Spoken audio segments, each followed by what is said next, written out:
Hello there, this is Alana Tuckey, lead faculty for Math 133. And in this tutorial, I'm going to go over MyStatLab problem 2.3, so section 2.3, number 17. Of course, that's number 17 from the actual textbook. Where it is in your homework assignment, who knows? So let me click on View an Example. And here we have it. I'm going to make it bigger.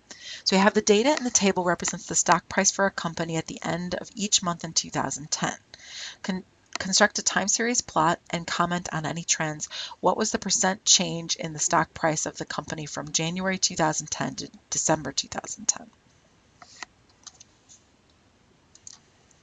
All right, so your first mission is to draw a time series plot of this. Now, when you look at a time series plot, because this particular one's multiple choice, you want the horizontal axis to have your dates. You want the vertical axis to have these numbers. And so when you look at the graphs, you're trying to figure out whether or not they match the numbers that you're given. Always remember that you can make these graphs bigger so that you can compare and look at them. Now keep in mind, you're going to want to be able to figure out what each tick mark is worth over here on the left-hand side. That'll help you when you're trying to match up numbers. So 25 to 30, and there's 4 marks in between, it must mean that each one of these is worth 1. So like 26, 27, 28, 29, 30.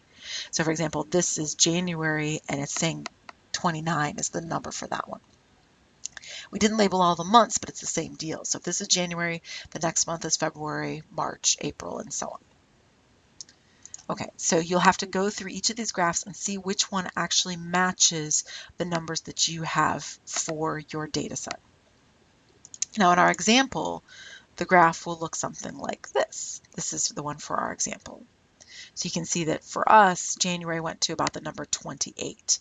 And then February went to, it looks like 28.5, because this hash mark right here is 29 for us, because 28, 29, 30. And that's not even there yet. So it's like 28.5. And so on. Now you can see that in general we're trending upwards. So if they ask, we could say that there's a general trend towards growth, right? So we started low in January and we're ending up much higher in December. And for most months it is increasing. Except for this steep drop off right here in, but that'd be May, from April to May. Okay, so then it wants the hard part, which is the finding the percent change. Now, in case you haven't watched earlier tutorials, the percent change is something you learn about in an algebra class. It means you take your later number minus your earlier number and you divide it by your earlier number. I'll actually put that into the notes for chapter 2. But in the meantime, we're stuck here. So for us, the later, and that means later in time, so that would be the December value minus the January value divided by the January value. Okay, well, then we have to go back to the graph and figure out what the December and January values are so that we can find those out. So we have to go back here, and we could look at the graph or we could look at the table. That would be even better. Table would be more accurate. So December would be 37.89. January would be 28.01. So let's pull that up. There we have it. Oh, and you can see, look, 28.5, just like I said that value was, 28.5.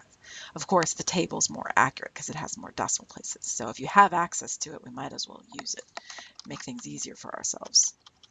All right, so now I'm going to have to go grab the calculator and do that subtraction and then divide it. Now you can do it in pieces, but of course we're working with such powerful calculators, it's easier if we just do it all at once. 37.89 minus 28.01. Now keep that in parentheses because you want that whole numerator to go together. The order of operations from an algebra class tells you have to do grouping symbols first, and that's grouped together in the numerator. Then you get to divide. So we're going to do the subtraction to 37.89 minus 28.01. Then we're going to divide it by 28.01 and then multiply it by 100. The multiply by 100 bit is only just to make it into a percentage. If we didn't, it'd be a decimal 0.3527, and then you'd have to move the decimal 2 spots over to the right to get you 35.27%. And I don't know how many decimals they wanted, but I'm going to guess 2 because that's how many our data set had. And that would be our answer. And that is how to find the percent change. Notice, by the way, that this is positive. It's a positive percentage, which means that it was growth. There was increasing, which makes sense because we said right up here it was growth. So I'll make a little note.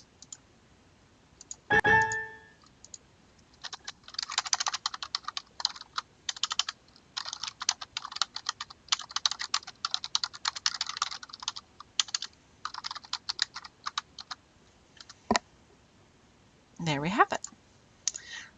All right, that's all there is to this question. So I hope that helps you when you go do